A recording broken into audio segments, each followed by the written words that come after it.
په علي وزیر او محسن داوړ زندان څنګه تیریږي؟ ګرانو لیدونکو السلام علیکم.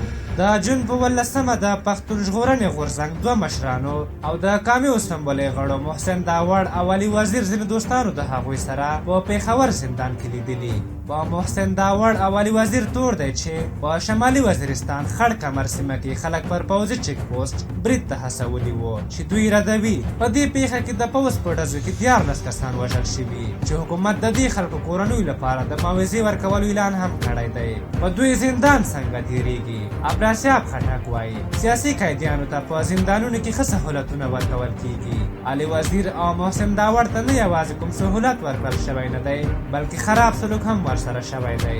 دوی ته د ورځپاڼې د لوستلو او تلویزیون کتلو اجازه هم نشته. علي وزیر مریض هم دی خو بیا یې هم داسې ساتلی چې روغتیایي حالات نور هم خرابېدی شي. ما هم د پاکستان د ریاست په زندانونو کې ډېر وخت تېر کړی دی او دا راته معلومه ده چې قید اسانه نه دی. په پنجاب او سند کې چې داسې سیاستوال ونیول شي هغوی ته د خوراک څښاک او په زندان کې د اوسېدو ښه سهولت برابریږي. خو په خیبر پښتونخوا کې زموږ دغو پښتنو سیاستوالو سره ښه رویه نه کیږي. دوی فکر کوي چې دا ځوانان یې نیولي دي او پر دوی د ذهني فشار پر راوستلو سره به د نورو حوصلې خرابې کړي. خو ما چې علي وزیر او محسن داوړ ولیدل هغوی ماتېدونکي نه دي. سینا اجاز د پښتون ژغورنې غورځنګ یوه مشره هغه وایي موږ او د محسن داوړ او علي وزیر کورنۍ له سهاره ورغلي وو خو نږدې 3 ساعته انتظار راباندې وکړ او دا کار یې قصدن وکړ. وایي محسن کمزوری شوی و خو حوصله یې پر ځای وه. علي وزیر بنو ته ولېږه او محسن داوړ سره مو ولیدل. د محسن وزن کم شوی و. ما ترې پوښتنه وکړه چې ولې داسې کمزوری شوی یې؟ هغه وویل چې په زندان کې حرکت نشته نو ځکه. خو ماته داسې ښکاري چې په هغې ذهني فشار اچولی و. محسن راته وویل چې د خپلې خوښې کتابونه نه ورته ورکول کیږي او کوم کتابونه چې ورته ورکول کیږي د پاکستاني ریاست د بیانیې کتابونه دي. هغه وویل چې د بانو قادسیه را جګید په نامه ناول له ګزاره کوله چې هم ده لوستی و او هم یې بیا علي وزیر ته ورلېږلی و.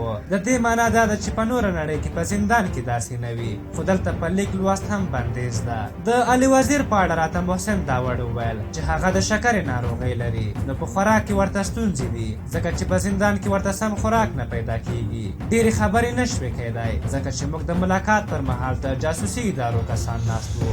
د داوړ کورنۍ یو څه تازه میوه راوړې وه. ناستو چارواکو داسې وپلټله لکه چې په دې میوو کې بمونه وي. شهاب الدین خټک د پښتون ژغورنې غورځنګ وکیل وایي د نورو بندیانو لپاره د هفتې په هره ورځ خلک ملاقات ته ورتلی شي خو د محسن داوړ او علي وزیر سره یوازې د دوشنبې په ورځ ملاقات کیدی شي. محسن داوړ په ښه مورال کې و.